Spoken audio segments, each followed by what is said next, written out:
parle. Chaque jour, Charles et Carole vous présentent la leçon de l'école du sabbat.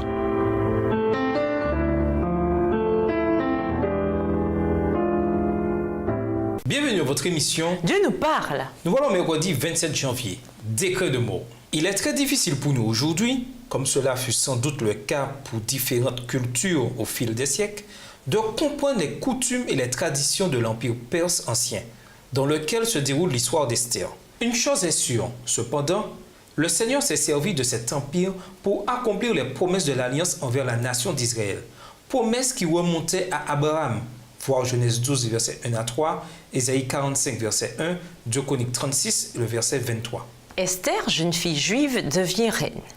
Bien que son ascension ait pris une route différente de celle, par exemple, de Joseph en Égypte ou de Daniel à Babylone, elle était, tout comme Joseph et Daniel, exactement là où le Seigneur voulait qu'elle soit.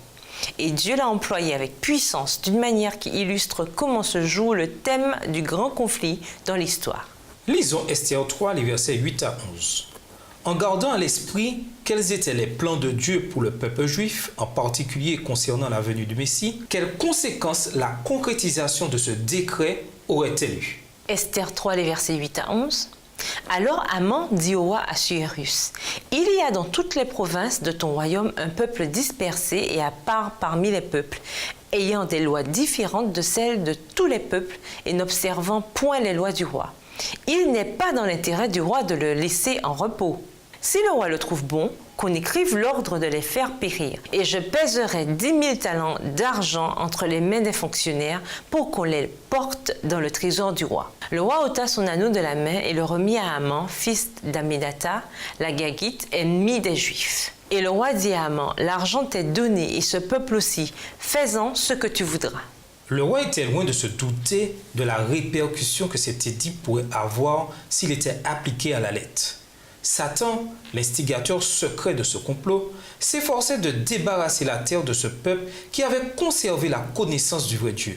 Et c'est de ce peuple également que devait venir le sauveur du monde. Fascinant! Le point de contention est d'abord l'adoration. Voir Esther 3, les versets 5 et 8, et le refus d'un groupe distinct de suivre les lois et les coutumes des personnes au pouvoir. Même si, bien entendu, le contexte sera différent à la fin des temps, la réalité demeure la même, le grand conflit entre le Christ et Satan. Et ceux qui cherchent à être fidèles à Dieu feront face à la même chose que les Juifs. Nous avons été avertis. Dans les derniers instants de l'histoire de la terre, le décret sera promulgué déclarant « Faire tuer tous ceux qui ne se prosterneraient pas devant l'image de la bête » Apocalypse 13, verset 15.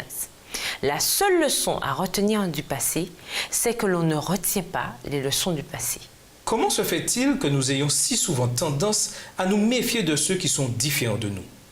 Pourquoi les puissantes vérités de la création et de la rédemption, des vérités qui révèlent la valeur de chaque être humain, devraient-elles nous montrer combien cette attitude est tordue?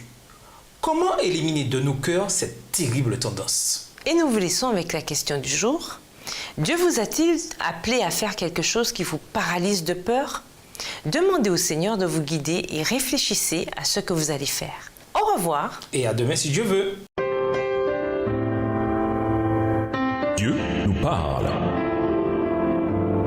Chaque jour, Charles et Carole vous présentent la leçon de l'école du sabbat.